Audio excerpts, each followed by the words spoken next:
What's up, guys? Before we get into the video today, I just want to give a huge shout out to today's sponsor, and that is Thrive Fantasy. Come prop up on Thrive Fantasy this season. Thrive Fantasy is a daily fantasy sports app for player props. All you have to do is choose 10 out of the 20 player prop options to build your lineup. Use promo code HIVE, that is HIVE, when you sign up today, and you will receive an instant $20 bonus on your first deposit of $20 or more. Download Thrive Fantasy on the App Store or the Play Store, or by visiting their website, www.thrivefantasy.com. Sign up and prop up today. What's up, everyone? Thanks for tuning in to another episode of Niners News here on 49ers Hive. My name is Zach Hernandez, and as always, I'm joined by my co-host, Matt Llewellyn, and today we're going to be talking about Jimmy Garoppolo's uneven day in camp. Matt, it was reported that he did throw 3 interceptions, and a lot of beat reporters are kind of jumping on it, taking the bait, throwing the bait out to the fans, I should say. Are you making a lot of this? No, I mean, Matt Barrow said it best when he's like, I'm prepared for 49ers Twitter to implode over this, but Jimmy G threw interceptions. And, you're talking about he threw 3 interceptions during a red zone drill where everything's compact. It's short on the field. 2 of those interceptions were tips, allegedly. So one went to Cyprian, one went to Kinlaw. The third one was admittedly a Jimmy Garoppolo mistake. But, I mean, camp is the time that no OTAs, no nothing, right? By all accounts, on other days, Jimmy G's deep ball looks amazing. He's doing all this stuff. But, of course, you have those haters out there. And, I know Grant's been on the YouTube channel a couple times, done a couple interviews and stuff, but he likes to stir it up, especially when it comes to Jimmy Garoppolo interceptions. The ghost of 5 interceptions past are coming to mind right now. And I feel like Matt Barrows put out that tweet specifically for Grant because he knew Grant was going to say something. But no, there's nothing to read into this. Like he also had touchdowns before and after the interceptions. So it's just one of those things. You're working on a compressed field. You're trying to get some stuff done. Got a couple tip balls because you got a bunch of large bodies in a confined space, and things happen. Everybody has good camp days and bad camp days. I remember Nick Mullins throwing interceptions, but to hear it from some people's mouths, Nick Mullins is the better practice quarterback. So who knows? It's just one of those things where it's slow news day. People want to focus on sports and try to take it there. Take it to a place where it doesn't really fit. You're just making a mountain out of a molehill, and to me, this is a non-starter. Jimmy's going to be fine. Yeah, I'm not too concerned about it because this is the time where quarterbacks specifically are trying to get it all out of their system, and not necessarily out of their system, but they're trying to test their arm or get the play down, and if they can get it into a specific window, whatever the case may be. This is when they learn the most about themselves, about what they can do, about what they can't do, more importantly in this case. And like you said, 2 of them reportedly from tipped passes. So it's like, what can Jimmy do about that if the receiver is just going to bat it up in the air? 9 times out of 10, that's going to get picked if it's just sitting there. So, or if it got tipped, or one of them, Kinlaw intercepted one, so that tells me that it got tipped at the line or something like that. You know what I mean? Like those things happen, and again, we don't know what the play call was, if they were running the same play just to try to drill a concept or whatever, or what was going on. So it's reading a lot into a little with no information. I haven't seen any video of it, so I don't know the context of this stuff, and I think it's super easy to just be like, oh no, you see 3 interceptions, you're just like, oh no, that's bad. It's not like this was 3 interceptions in a game, which would be bad, which has happened before. I mean, I think he had 3 last year against the Pittsburgh Steelers. They still won that game, but there was a lot of interceptions going on. So, what are you going to do? I think more importantly, you said there he had 3 touchdowns as well, which is just completely overshadowed by the fact that he had 3 interceptions. So, I mean, I don't really think that it's something to worry about, especially as 49ers fans.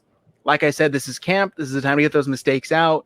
They're trying to get these plays perfected, knowing who to go to in which scenarios.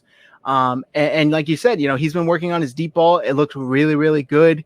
I think I read that he had a deep pass to Bourne that he just missed on, but the ball is looking good. The throw is looking good. So I think he's improving. And he's never really been, not to play that card, but he's never really been the best practice quarterback. We heard it when he was in New England. The reporters would say, something along the lines of, wow, this guy kind of looked like crap all week. But when he got out on the field, when he did play, the few times that he did, he looked really good. So I don't think he's ever been known to be a practice star or, a practice guy who's elite at practicing. So it doesn't really matter because when he steps on the field on Sundays, he's able to turn it on and he's not thinking about those 3 interceptions he threw in training camp back in August, So, Matt, does this give you some hope? I don't want to say hope because it's already a stellar defense, but does this make you excited about this defense and their potential to build upon an already stellar year last year? Well, you like to see Kinlaw getting some stuff done. I know that we talked about, Kinlaw struggling a little bit in one-on-one drills. So this is, more of what we're talking about, where when you get in around other guys and you have a lot more happening and you can't just be focused on, you can't have a guy, just up in your pads square one-on-one with nowhere to go, no gaps to shoot or anything like that. Now you see that Kinlaw is athletic, can make plays, and by all accounts too, he had a nice return, had an open field cut, and looked really spry out there. So that kind of stuff you like to see. You like to see a guy like Jonathan Cyprian, who hasn't been here very long, come in and make some plays too. He's fighting for a roster spot, and then of course Richard Sherman, who had an injury scare earlier in the practice and then comes away with an interception, and he's had a couple on Jimmy in camp, and that's just veteran instincts, veteran savvy, and being around Jimmy Garoppolo enough to know, hey, this is where this is going. So you want to see good stuff from the defense. Again, from what we hear, Jason Verrett had another really good day, had a very physical pass breakup today. And, it's one of those things where there's some healthy people coming back that's going to make a big difference. I saw somebody tweet out that, hey, maybe Verrett's not even competing for a roster spot, but really a starting spot. That's how good he's looked in camp. So, these things are really, good to draw off of for the defense. And then when you switch around to the offensive side, Juwan Jennings still looking good by all accounts. I haven't heard anything bad about Dante Pettis. He's still having a pretty good camp. And, more importantly, we've stopped seeing some of these wide receiver injuries too. So Deebo Samuel was on the sideline today, no boot, no limp, looking like he might be back for week 1. So, you take the little things that you can get. And again, this is just one of those things where you're going to take a quarterback who's trying to make some plays, trying to install some stuff. Who knows what the play calls were? And you're going to turn a mountain into a molehill and ignore all the positive stuff around it. The 49ers defense was number 1 against the pass last year. So, wouldn't you expect some, camp interceptions from the quarterbacks and stuff just by nature of how good the defense is, Yeah, that's a good point because they're not a completely different defense that this team's going against. It's the same one that was historically great through most of the year last year. So I would be more surprised and concerned if the offense was just blowing through them with no problems at all. I think what people aren't talking about enough here in this scenario is wide receivers tipping the ball, or if it was wide receivers, it could have been at the line, like you said with Kinlaw. It's really hard to know without context, without video. Right. We don't know.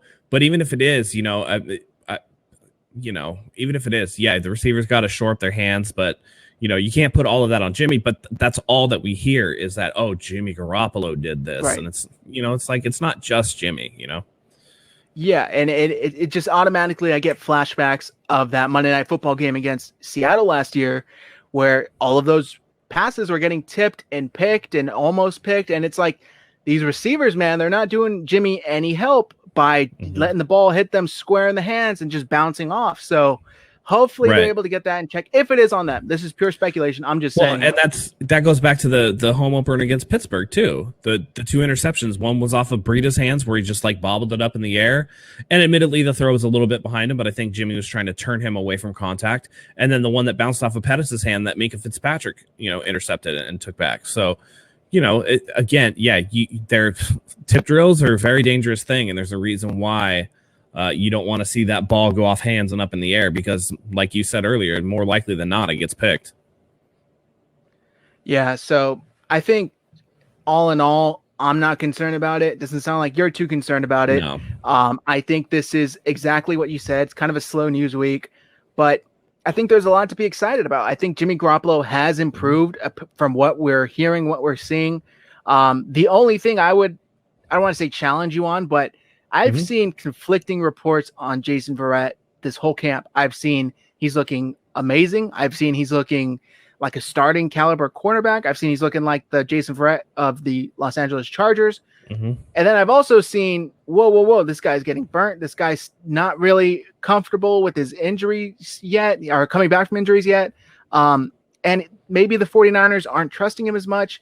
So I don't know. It's hard to tell where he is as a cornerback coming back from injury, but yeah, I haven't seen a lot of those negative reports, but from the people that I consider credible, you know, the Matt Mayokos, the Matt Barrows of the world, they're saying that Verrett looks good. You know, Jennifer Lee Chan, you know, people like that, they're saying that he looks good. You know, I don't know what other people are saying.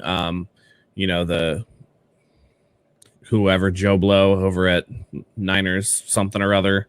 You know, I don't know what they're saying, but I can only go off, especially with, you know, no preseason games, limited access to the media, to practices. So we really don't know. So we can just go based off of what we've heard. But, you know, the fact that there is some objective data that, you know, he hit 22.2 miles an hour. They have the little trackers in the shoulder pad that showed their speed. I mean, that's approaching Matt Breida level of speed. So, you know, if that's any indication, I mean, the speed is there. So we'll just have to see when it comes time to the real games and see where he is on the depth chart, you know? Yeah, definitely. If he pans out, the 49ers are looking really good in their defensive backfield. But I think that's going to do it for us today, guys. Make sure you follow us on Twitter. Our handles are below on the screen. And I just want to thank you all for tuning in to another episode of Niners News here on 49ers Hive. If you like what you see, do us a solid and hit that subscribe button. Help us get to 1,000 subscribers so we can give away another 49ers jersey. If you like this video, hit that like button as well. And make sure you comment your thoughts below. Do you think that Jimmy Garoppolo's uneven day is concerning at all? Or do you agree with me and Matt that it's not really anything to worry about? Go ahead and click the bell for the notifications. That way you get the videos right when they come out. And until next time, go Niners.